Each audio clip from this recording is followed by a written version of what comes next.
உங்களுடைய தங்கம், வெள்ளி, வைர நகைகளை உடனே செல் பண்ணுமா? நம்பிக்கையான நிறுவனம் Max Gold. Call 04445454545. Max Gold, cash for gold. ஒரு படத்துக்கு ரிலீஸ் டேட் அறிவிச்சுட்டு கவுண்ட் டவுன் ஸ்டார்ட் பண்ணிக்கிட்டே இருப்பாங்க தெரியுங்களா? இன்னும் 6 நாள் தான் இருக்குது, இன்னும் 5 நாள் தான் இருக்குது, இன்னும் 4 நாள் தான் இருக்குது. அப்டேட் வரப்போகுது, டீசர் வரப்போகுது, ட்ரெய்லர் வரப்போகுது.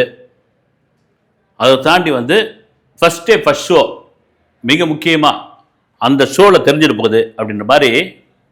மே 4ஆம் தேதி இன்னும் 8 நாள் தான் இருக்குது, இன்னும் 7 நாள் தான் இருக்குது, இன்னும் 4 நாள் தான் இருக்குது. இதெல்லாம் மீறி தபால் ஓட்டு பிரிக்கிட்டோம். 1 மணி நேரத்துக்கு அப்புறம் தெரியும், 2 மணி நேரத்துக்கு முழுசாக தெரிய வரும். மத்தியானம் 12 மணி நேரம் மேலே ரிசல்ட் என்னன்னு தெரிஞ்சு போயிடும்பா. யார் நீங்கள் ஆளாளுக்கு ஒவ்வொன்று சொல்லிங்கிறீங்கள. இந்த பக்கம் ஃபுல் வாஷ் அவுட், அந்த பக்கம் அடித்து தூக்குறாங்க, இந்த பக்கம் தொங்கு சட்டசபை. இல்லைங்க தனி மெஜாரிட்டியோடு அடிக்க போகிறாங்க. இல்லை நீங்களாம் யாருமே எதிர்பார்க்காத ஒன்று நடக்க போதுங்க.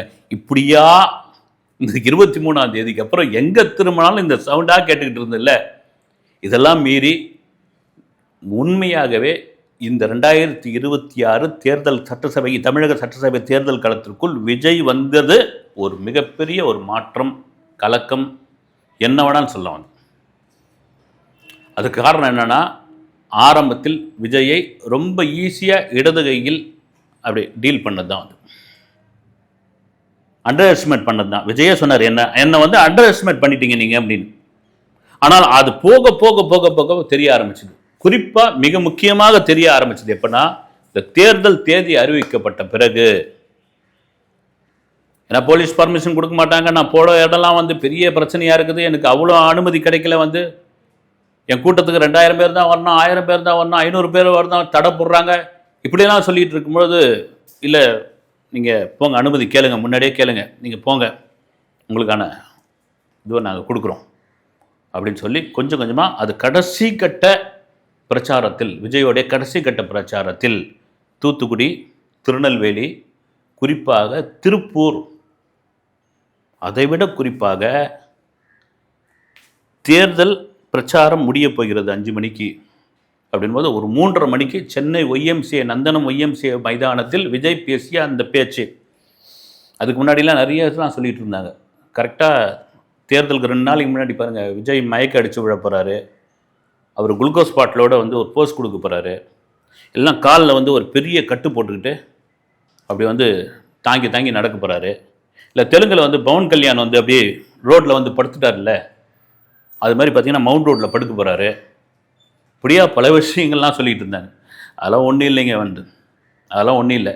அதில் ஹைலைட்டான ஸ்பீச் என்னென்னா, இப்போ அது எதிரொலிக்குது. அப்பா குழந்தைங்களா, சின்ன குட்டீஸுங்களா, நீங்கள் சாக்லேட் வேணுன்னா எப்படி போய் உங்கள் அப்பா, அம்மா, மாமா, மாமி, சித்தப்பா, பெரியப்பா எல்லாருக்கிட்டையும் ஒரு சாக்லேட் வேணுன்னா எப்படி அடம்பிடிப்பீங்க? அழுது ஆர்ப்பாட்டம் பண்ணி. அது மாதிரி உங்கள் வீட்டில் இருக்கிறவங்ககிட்ட இந்த முறை விஜய் மாமாவுக்கு ஓட்டு போடுங்க அப்படின்னு நீங்கள் அழுது அடம் பிடிக்கணும் அப்படின்னு சொன்னதை நிறைய பேர்லாம் என்னங்க இது விஜய் இந்த லெவலுக்கு இறங்கிட்டார். ஓட்டு, அதாவது வாக்காளருக்கான தகுதியே இல்லாத நபர்கிட்ட கூட ஓட்டு கேட்டால் கூட பரவாயில்ல, அரசியல்னா என்னன்னே தெரியாது, ஓட்டு பதிவுனா என்னன்னே தெரியாது, குழந்தைங்க அதுங்க போக்கிரி படத்தையும், கில்லி படத்தையும், வாரிசு படத்தையும் பார்த்து விசில் அடித்த பசங்க இப்போ ஜனநாயகனை பார்த்து இது பண்ணிகிட்டு இருக்குங்க. அங்கே போய் ஓட்டு கேட்குறாரு இவர் அப்படி. அது எங்கே ரிஃப்ளெக்ட் ஆகிருக்கு அப்படின்னா, நேற்று ஒருத்தர் கோவையில் ஒரு புகார் மனு ஒன்று கொடுக்க வந்திருக்கார். தேர்தல் ஆணையத்துக்கும் காவல்துறைக்கும் விஜய் மீது நடவடிக்கை எடுக்க வேண்டும். என்னென்னா, என்னுடைய குழந்தை, 5 வயசு குழந்தை, ஓட்டு போடுறதுக்கு முன்னாடி ஒரே அழுது அடம்பிடிச்சு விசில் சின்னத்துக்கு தான் ஓட்டு போடணும், விசில் சின்னத்துக்கு தான் ஓட்டு போடணும், இல்லைன்னா நான் சாப்பிட மாட்டேன் அப்படின்னு அடம் முடிச்ச உடனே, சரி குழந்தைய சமாதானப்படுத்தி ஆகணும், வேறு வழி இல்லைன்ட்டு நான் போட்டுடுறேன், நான் விசில் சின்னத்துக்கு போட்டுடுறேன் அப்படின்னு சொல்லிட்டு நான் போட வேண்டிய ஓட்டுக்கு தான் போட்டேன். என் குழந்தைகிட்ட எடுத்துமையை காமிக்க முடியும். அதுதான் முன்கூட்டியே சொல்லிட்டாங்க. யாரும் இந்த ரீல்ஸ் போடுற இதெல்லாம் இருக்குதுல்ல, நீங்கள் ஃபோனை எடுத்துமை அந்த ரீல்ஸ்லாம் போட்டு ஓட்டு போட்டோம் பார்த்தீங்களான்னு தெறிக்க விட போகிறீங்க தம்பிங்களா, அதெல்லாம் பண்ணக்கூடாதுன்னு சொல்லி ஃபோன்லாம் வாங்கி வச்சுக்கிட்டாங்க. ஃபோனை எடுத்து தெரிஞ்சுக்கிட்டாங்க. அது மாதிரி நான் ஓட்டு போட்டேன். போட்டுட்டு வந்த பிறகு குழந்தைகிட்ட சொல்லிட்டேன் நான், இப்போ என்ன சொல்லி அந்த குழந்தை புலம்புது அப்படின்னா, விஜய் மாமா ஜெயிச்சிருவாரா, இந்த தேர்தலில் வெற்றி பெற்றுவாரா அப்படின்னு சொல்லி சோறு சாப்பிட மாட்டேது. அப்போ விஜய் வந்து இந்த குழந்தையோடைய மனசில் வந்து நஞ்சை விதைச்சி விட்டார், குழந்தைங்களை ஏமாத்திட்டாரு, இந்த குழந்தைங்களை இப்படி பண்ணிட்டாரு, அடம் பிடிக்க வச்சுட்டாரு, இதுக்கெல்லாம் காரணம் அவர் தான், அவர் மேலே ஆக்ஷன் எடுக்கணும், சும்மா விடக்கூடாது அப்படின்போது கீழே கமெண்ட்ஸ் நிறைய. நான் அதில் கமெண்ட்ஸில் சொன்னவங்க தான் படிக்கிறேன். சில பேர் சிலதெல்லாம் விட்டுருங்க, அதெல்லாம் நாகரிகமற்ற கமெண்ட்ஸாக இருந்தது. பொதுவாக ஒரு இதுவான விஷயம், இந்த குழந்தைகளை செல்ஃபோன் கொடுக்குறது யார் வந்து இல்லை அவருன்னு நம்ம மட்டும் சொல்லாது, பொதுவாகவே சொல்கிறார், பெற்றவங்கள தான் வந்து. கண்ணுக்குட்டி இந்த வீடியோவை பாரு, செல்லக்குட்டி இந்த ரீல்ஸை பாரு, அம்முக்குட்டி எப்படி பேசுகிறான் பாரு, அந்த குழந்தை எப்படி பேசுது பாரு, நீ பேசு, நீ இதே மாதிரி டைலாக் பேசு, சும்மா திருப்பாச்சி இது மாதிரி பேசு அப்படின்னு பேச வைக்கிறது யாரு? குழந்தைகளை சமாதானப்படுறதுக்காக அந்த ஆண்ட்ராய்டு ஃபோனை கொடுத்தது யாரு, கொடுக்கறது யாரு? நீங்கள் தான். ரெண்டாவது, எப்போவுமே தாய் தகப்பன் சொல்கிற பேச்சை தான் வந்து குழந்தை கேட்கணும், அதுதான் முறை வந்து. அது என்னதான் சரி, அப்பா அம்மா தான். அது பண்ணாத அப்படின்னு சொன்னால் பண்ணக்கூடாது, அது செய்யாத அப்படின்னு செய்யக்கூடாது. 5 வயசு குழந்தைக்கு என்ன தெரியும்? ஆனால் அந்த 5 வயசு குழந்தை சொல்லுச்சு அப்படின்னு சொல்லி நீங்கள் ஆக்ஷன் எடுங்கன்னு சொல்லும் பொழுது, ஒரு நடிகர், நீங்கள் நடிகர்னு கூட வச்சுங்க, தலைவர் கூட வேணாம், ஒரு நடிகருக்கு இந்த பசங்களுடைய மத்தியில், இந்த பிள்ளைகளோட மத்தியில் எவ்வளோ பெரிய மாசு இருக்கிறது என்பது. நான் தலைவருக்குள்ளே வரல, நீங்கள் தொடர்ச்சியாக நடிகர் தான் நான் சொல்லிக்கிட்டு இருக்கீங்க, நடிப்புலேருந்து வந்தவர் தானே. இப்போ கூட குழந்தைங்களுக்கு அது தலைவராக பார்த்துருக்குமான்லாம் தெரியல. எவ்வளோ பெரிய மாஸ் அந்த குழந்தைங்களுக்கு வந்துருக்குது. இதுதாங்க வந்து. ஏன்னா இதுக்கு ஒரு கம்ப்ளைண்ட்டு, இதுக்கு ஒரு நடவடிக்கை, என்ன டிசைன்னு எனக்கு தெரியவே இல்லை. இது ஒரு பக்கம் இருக்கும்பொழுது, மே 4ஆம் தேதி விஜய் நியூசிலாந்துக்கு பயணப்படுகிறார். அவர் பயணப்படுறது எப்படி தெரியும்? டிக்கெட் ரெடி, விசா ரெடி, எல்லாம் ரெடி. அவர் தனியாக போகிறாரா, யாரையோ கூட்டி போகிறாரா, இதெல்லாம் தெரியல வந்து. இதுதான் இந்த அளவுக்கு பேச வேண்டியதாக இருக்குது வந்து. எப்படி ஒரு நபர் வந்து நியூசிலாந்துக்கு போகிறாரு அப்படின்ட்டு வந்து நீங்கள் எந்த உளவுத்துறையை வச்சு கண்டுபிடிச்சிங்க? இல்லை எந்த ட்ராவல் ஏஜென்சி உங்களுக்கு வந்து அந்த டிக்கெட்டோடைய காப்பியை கொடுத்தாங்க? அதையெல்லாம் வெளியிடணும்ல. ஏன்னா இப்போ தேர்தல் முடிஞ்சது, உதயநிதி அவர்கள் வந்து துபாய்க்கு போயிருக்காரு, ஸ்டாலின் அவர்கள் வந்து இதுக்கு போயிருக்காரு, கொடைக்கானல் போயிருக்காரு. ரைட்டு, இப்போ வேட்பாளர்லாம் கூட பார்த்தீங்கன்னா ரிசல்ட் வரைக்கும் காத்துக்கிட்டு இருக்காங்க. இன்னும் ஒர்க் பண்ணவங்கலாம் பார்த்தீங்கன்னா இந்த ஒரு 2 மாதமாக 3 மாதமாக அந்த வெயிலில் படாத பாடு பட்டோம்பா, எங்கேயாவது ரிலாக்ஸ் பண்ணிட்டு வருவோம் இருக்கும் அந்த மனசு, போயிட்டு வருவோம் அப்படின்னு இருக்கும். ஆனால் இதை ஒரு விவகாரமாக, அதுவும் 4ஆம் தேதி ரிசல்ட் வர்றதுக்கு முன்னாடியே காலையில் ஃப்ளைட்டை பிடிச்சி சிங்கப்பூர் வழியாக, டைரக்ட் ஃப்ளைட் கிடையாது, சிங்கப்பூர் வழியாக, சிங்கப்பூர்லேருந்து ஏன்னா நியூசிலாந்து, ஆக்லாந்தா, வெல்லிங்டனான்னு தெரியல, அங்கே போய் இறங்கிட்டு தன் செல்ஃபோனெல்லாம் சுவிட்ச் ஆஃப் பண்ணிவிட்டு அவர் வந்து அதனுடைய நோக்கம் என்ன அப்படின்னு சொல்ல வராங்கன்னா, விஜய் வாஷ் அவுட்டுங்க, ஒன்றுமே இது பண்ணார். அவர் வந்து ஊரை விட்டே ஓடுறாரு, அவர் வெளிநாட்டுக்கு தப்பி ஓட்டம். இது ஒரு இது என்னன்னா, இதுதான் என்ன வேணுமோ அடின்னு அடிச்சுக்கிட்டே இருக்கிறது. எந்த விதத்தில் நம்பகத்தன்மை, எந்த விதத்தில் நியாயம்னு தெரியல. அப்புறமா பாருங்க, இந்த திருச்சியில் விஜய் போயிருந்தப்போ, பிரச்சார பயணத்துக்கு போயிருந்தப்போ, அந்த புறாவை கொண்டு வந்து அதை பறக்க விட்டாங்க. அந்த புறாவில் இருந்ததா வேறு புறாவில் இருந்ததான்னு தெரியல வந்து. இந்த புறாவுடைய ரெக்கையில் வந்து தவேக்காவினுடைய கொடி சின்னத்தை வந்து பெயிண்ட் பண்ணியிருந்தாங்க. அதுக்கு பீட்டா அமைப்பு, இந்திய அளவில் உள்ள பீட்டா அமைப்பு விஜய்க்கு ஒரு கடிதம் எழுதியிருக்காங்களா வந்து. ஒரு பறவையை இறைச்சலான ஒரு பகுதியில், மக்கள் நெருக்கடியான ஒரு பகுதியில் நீங்கள் இது மாதிரி பறக்க விட்டுருக்கீங்களே, இது எந்த விதத்தில் நியாயம்?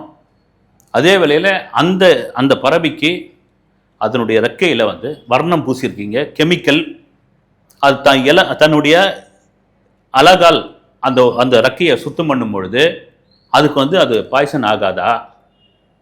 இதெல்லாம் நீங்கள் கேட்க மாட்டீங்களா? இதெல்லாம் நீங்கள் கண்டிக்க மாட்டீங்களா? இதுக்கு என்ன விளக்கம் சொல்ல போகிறீங்க அப்படின்னு சொல்லி இந்த நேரத்தில் அப்போயே கேட்டிருக்கலாமே. இதை அது நடந்து ஆகிப்போச்சு, ஒரு வாரத்துக்கு மேலே ஆகுது. அப்போ கேட்டிருக்கலாமே, இப்போ ஏன் கேட்குறாங்க தெரியல. ஏதாவது ஒரு காரணம், ஏதாவது ஒரு இது சொல்லணும் இல்லைங்களா? அப்படிங்க பறவை தப்பு சொல்ல, நான் வந்து உண்மையிலே பறவை விலங்குகளை துன்புறுத்தக்கூடாது அப்படின் பொழுது இத்தனை கடைகள் இருக்குது, முழு சைவ நாடாக அதை மாற்றிட வேண்டியது தானே வந்து. பொதுவாக சொல்கிறேன் நான் வந்து, முடியாதில்லை.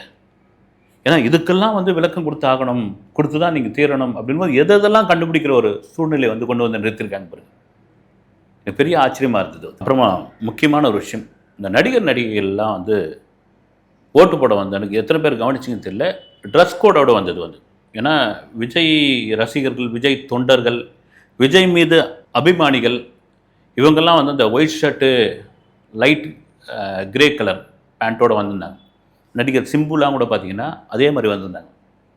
அவங்க ஆதரவு தெரிவித்தாங்க இல்லையத்தை தாண்டி அந்த ட்ரெஸ் கோட வந்திருந்தாங்க. அப்புறம் சின்ன திரை நடிகர்கள் நிறைய பேர் வந்திருந்தாங்க. சொல்கிறதுக்கான காரணம் என்னென்னா, ஆரம்பத்துலேருந்து விஜய்க்கு இந்த நடிகர்கள்லாம் சினிமாக்காரங்களாம் பெரிய சப்போர்ட்லாம் இல்லைப்பா. அவங்கெல்லாம் வந்து விஜய் மேலே வெறுப்பில் இருக்கிறாங்க, கானில் இருக்கிறாங்க. ஏன்னா அவர் 250 கோடி சம்பளம் வாங்குற ஒரு ஆள் வந்து இப்போ போய் நான் வந்தால் முதல்வர், அப்புறமா நான் தான் இது பண்ணிவிடுவேன், சாட்டை எடுத்து சொல்லிட்டுருவேன், அதை பண்ணு இதை பண்ணுன்றாரு. கம்மன் சம்பளத்தை வாங்கிட்டு நமக்குலாம் அந்த வாய்ப்பு கிடைக்கவே இல்லையே அப்படின்னு. அது இல்லை விஜய் மீது ஒரு பொறாமை இல்லை. முக்கியமான ஒரு விஷயம்னா, விஜய்க்கு ஏதாவது ஆதரவு தெரிவிக்க போய் நாம் ஆளுங்கட்சிக்கு எதிரான விஷயமா அவங்க கோபத்துக்குள்ளாயிட போகிறோம்னு ஒரு பக்கம் இருந்தப்போ, இல்லைங்க நாங்கள் மனசுக்குள்ளேயே தான் வச்சுருப்போம்.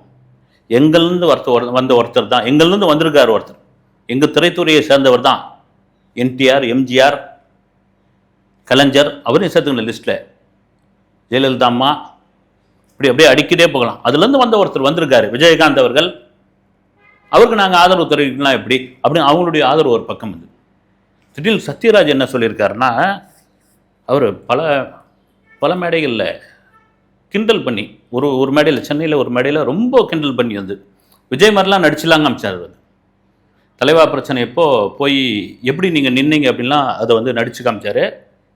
அப்புறம் நீங்கள் அந்த நேரத்தில் ஜெயலலிதா ஆண்டி அப்படின்னு நீங்கள் சொல்லியிருந்தீங்கன்னா உங்களை கொத்து பரோட்டா போட்டிருப்பாங்க அப்படின்னு ஏறக்குறைய விஜய் மாதிரியே மேனரிசம் பண்ணார், விஜய் மாதிரியே இது பண்ணார், விஜய் மாதிரியே நக்கல் பண்ணார், எல்லாம் பண்ணியிருந்தாரு. நிறைய பேர்லாம் கூட அதுக்கு வந்து எதிர் விமர்சனங்கள்லாம் பண்ணியிருந்தாங்க.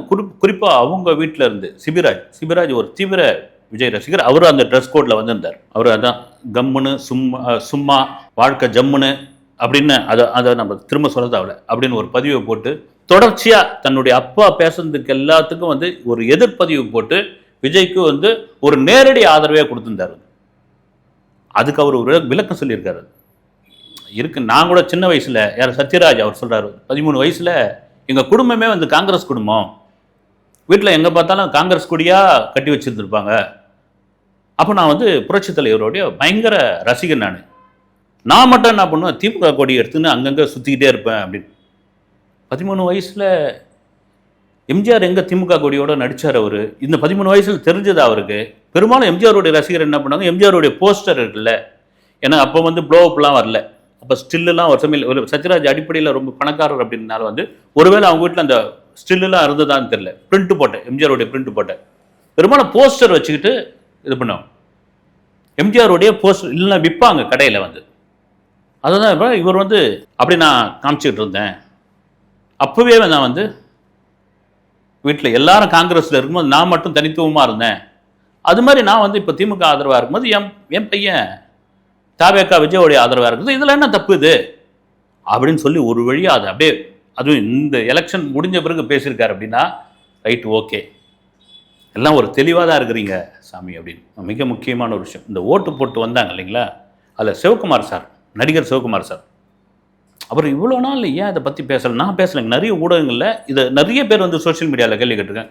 அவர் தீநகர் இந்து பிரச்சார சபா, அங்கே தான் அவருக்கு ஓட்டு, அங்கே வந்துட்டு நிருபர்கள் கேட்குறாங்க, யார் ஆட்சிக்கு வந்தாலும் சரிங்க, இந்த சாராய கடையை மூடணும், டாஸ்மாக் கடையை மூடணும், ஒரு பையன் இருக்கவே கூடாது, ஒரு பொட்டு ஒரு துளி சாராயம் இருக்கக்கூடாது, டாஸ்மாக் கடையே இருக்கக்கூடாது, யார் வேணாலும் வரட்டும். கிட்டத்தட்ட 4.25 வருஷம் அவர் இதை பற்றி ஒரு இடத்துல கூட சொல்லி அத்தனை மேடைகள்லையும் பேசியிருக்காரு. வந்து அத்தனை மேடைகள் கம்பராமாயணம் பற்றி, திருக்குறள் பற்றி, பொது விஷயங்கள் பற்றி, பள்ளி மாணவர்களுக்கு ஊக்கத்தொகை அளிப்பதை பற்றி எங்கே வேணாலும் அதை பேசலாம். வந்து எங்கேயுமே பேசாதவர், 4.25 வருஷம் முடிஞ்சு பேசாதவர், இந்த நேரத்தில் எலெக்ஷன் நேரத்தில் யார் வேணாலும் வரட்டும் அப்படின்னு ஒரு பாயிண்ட்டை வச்சு இப்போ ஏன் இதை பேசியிருக்காரு அப்படின்ற ஒரு கேள்வி மிக முக்கியமான கேள்வியாக. நேற்று முன்தினம் விஜய் தன்னுடைய கட்சி நிர்வாகிகளுடன் ஒரு ஆலோசனை நடத்தினார். அந்த ஆலோசனை என்னவாக இருந்தது அப்படின்னு நம்ம விசாரித்த வகையில் பார்த்தீங்கன்னா, இந்த பூத் கமிட்டி ரொம்ப சிறப்பாக பண்ணியிருந்தாங்க ஒவ்வொரு பூத்துக்கும். ஏன்னா கடுமையான விமர்சனம் எங்கே ஆரம்பிச்சதுன்னா, விஜய் கட்சி தொடர்ந்து நடத்த மாட்டார், ரெண்டாவது நடத்தினாலும் 234 தொகுதிக்கு நிற்கிறதுக்கு ஆள் கிடையாது, நின்னாலும் பூத் பக்கம் யாருமே வரமாட்டாங்க, வந்து ஒருத்தர் கூட வரமாட்டாங்க, ஒரு ஏஜென்ட் கூட வரமாட்டாங்க. ஏன்னா 75,000 பூத் இல்லை, மிஞ்சி போனால் ஒரு 5,000 4,000. நான் கூட அப்படி தான் நினச்சேன். வந்து நான் போன தாவேக்காரங்க யாருங்க இருக்க போகிறாங்கன்னு பார்த்தா பல இடங்களில் வந்து சிறப்பாக பணியாற்றியிருக்காங்க. அப்படி பணியாற்றியவர்கள் அவங்களுக்கு வந்து ஏற்பட்ட பிரச்சனைகள், அப்புறம் வேட்பாளராக சில பேர் நின்றவங்களுக்கு ஏற்பட்ட பிரச்சனைகள், இதெல்லாம் கேட்டு தெரிஞ்சுக்கிட்டு அந்த அந்த பூத்தில் இருந்தவங்களுக்கு வந்து ஒரு பாராட்டு சொல்லணும். நம்ம இல்லை அவங்கள கூப்பிட்டு வந்து ஒரு மரியாதை பண்ணோம். ஜெயிக்கிறோமோ தோக்குறோமோ ரைட்டு, அது 4ஆம் தேதி தெரிய போகுது. நம்ம அதுக்கு முன்னாடியே எதுவும் ஆருடம் சொல்ல தேவையில்லை. அது ஆனால் அந்த அந்த மனசு இருக்குதுல்ல, அது ரொம்ப முக்கியமான ஒரு விஷயம். அது ஏன்னா கடைசி நேரத்தில் சீல் வைத்த பிறகு கூட சலசலப்பு ஏற்பட்டிருக்கிறது. சீல் வைக்கிறதுக்கு முன்னாடி கூட சில பூத்தில் போயிட்டு தாவேக்கவினர் தடுத்ததாக செய்தியெல்லாம் வந்திருக்குது. அவங்க ரொம்ப முக்கியமான ஒரு விஷயம் என்ன, ஏன்னா முடியாது இல்லாத வேட்பாளர்களே இல்லைன்னு சொன்ன பிறகு இவ்வளோ சிறப்பாக களத்தில், ஏன்னா கட்சி ஆரம்பித்து 2-3 வருஷம் ஆகிப்போச்சுன்னு வச்சுங்களேன். 3 வருஷத்தில் சரி ஓகே இந்த கவுண்ட் டவுன் சொல்லியாச்சு. வந்து இன்னும் 7 நாள் 6 நாள் இருக்குது. 4ஆம் தேதி தெரிஞ்சிட போகுது. என்னென்ன பேசுகிறேன் நான் கூட சொல்கிறேன். நான் வந்து நடுநிலையா, ஏன்னா யார் மனசில் யார் அப்படின்ற மாதிரி, யார் மனசில் யார் இருக்குதுன்னு தெரியாது. அதுமாதிரி வாக்காளர்கள் என்ன செஞ்சுருக்காங்கன்னு தெரியல. ஆனால் விஜயோடைய அதிர்வலை நடந்திருக்கிறது. அது ஓட்டாக மாறி அது எவ்வளோ பெரிய பெரும்பான்மையை விஜய்க்கு கொடுத்திருக்கிறது என்பது 4ஆம் தேதி தெரிய வரும். அதுவரை வெயிட் பண்ணுவோம். அடுத்த வீடியோவில் சந்திக்கிறேன். நன்றி.